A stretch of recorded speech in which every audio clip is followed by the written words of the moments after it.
Ô, professor Legene, vamos para a geopolítica mundial, então. Queria que você começasse nos falando sobre o Afeganistão, nos atualizando sobre a situação do Afeganistão, como você vem fazendo aqui toda quarta-feira, por favor. É, Thalita, finalmente, esse grupo de guerrilha camponesa, nós temos que sempre dizer isso.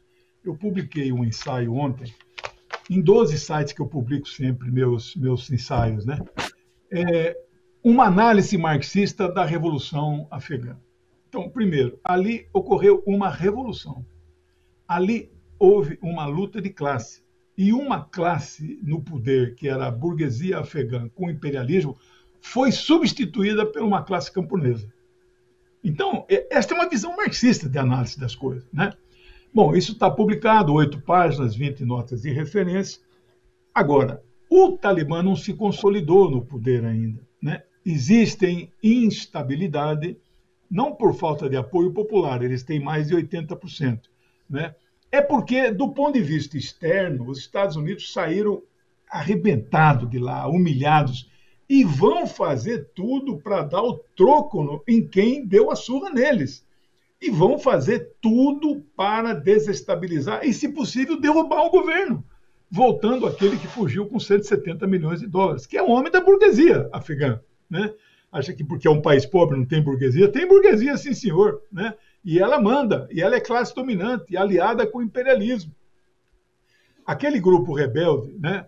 Eu chamo de rebelde porque a guerrilha que eles dizem fazer é uma guerrilha para derrubar o Talibã nesse momento, fazendo o jogo dos Estados Unidos, né? Ele foi derrotado lá na província de Panjshir, o tal de o Massoud, né, que é o filho de um fundador da tal Aliança do Norte, foi derrotado. O Talibã hoje venceu os Estados Unidos e venceu a Aliança do Norte. Ele tem o controle do país inteiro. Bom, ontem, passados aí 15 de setembro, 15 de agosto, 16, passado 23 dias, ontem eles anunciaram os primeiros 5 nomes do governo.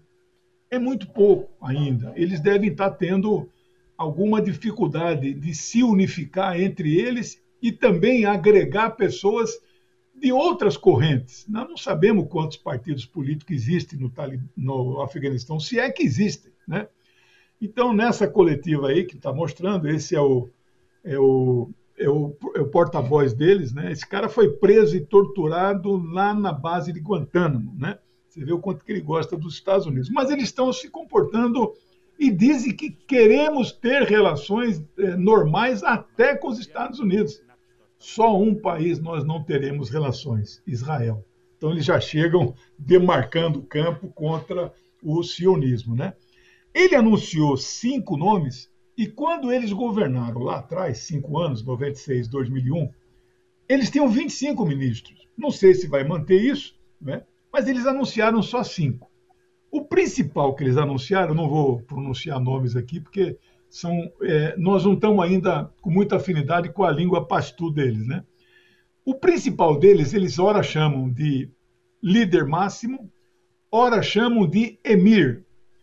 Tudo indica que eles estão reconstruindo o que já existiu até o início do século XX, é o chamado Emirado Islâmico do Afeganistão. Portanto, diferente do Irã, que é uma república islâmica, aí é uma monarquia. É uma monarquia que não tem um rei ou monarca, mas tem um emir, como é os Emirados Árabes Unidos, né? Como é em Omã tem um emir, o Catar tem um emir, aqueles países do Golfo são emirados, são monarquias. Algumas são constitucionais, têm partidos e parlamentos, outras são absolutas, né? que não tem partido nem parlamento. O líder indicado, ele é fundador do Talibã, né? Em 1994. Ele, então, vai cumprir um papel parecido com o que o Ali Khamenei, no Irã, desempenha. Mas veja, é distinto. Ele não é o líder espiritual como o Khamenei é. No entanto, o Irã tem uma estrutura interessante. O Khamenei age como se fosse presidente num modelo híbrido igual ao francês. Então, o Khamenei tem controle sobre o exército e sobre a política externa.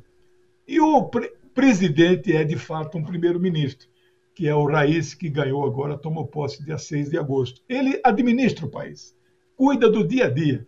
Se isso for vingar no Afeganistão, o emir é o que reina, mas não governará. Então, eles nomearam um primeiro-ministro.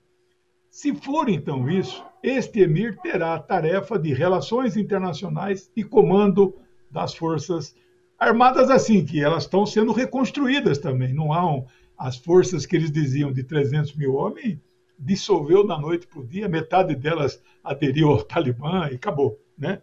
Mas eles não têm ainda todo esse processo construído. O primeiro-ministro também é fundador do Talibã, como o vice-primeiro-ministro. O vice-primeiro-ministro é o mais conhecido, né? É o Abdul Ghani Baradar. Ele que era um negociador lá em Doha, no Catar, com esse processo de tentativa de uma transição pacífica. Eles já sabiam, um mês antes da tomada de Cabul, já se sabia que eles tinham que fazer essa transição e os Estados Unidos perderiam as eleições, perderiam a guerra e eles tomariam o poder. Então, esse Baradar, ele é o vice-líder do grupo, né? Agora, preste atenção. Os outros dois ministros indicados é o do interior e da defesa. Estas 5 pessoas, nenhuma delas é velha. Se você considerar velho acima de 60, né? Esses caras têm 52, 53, 54 anos.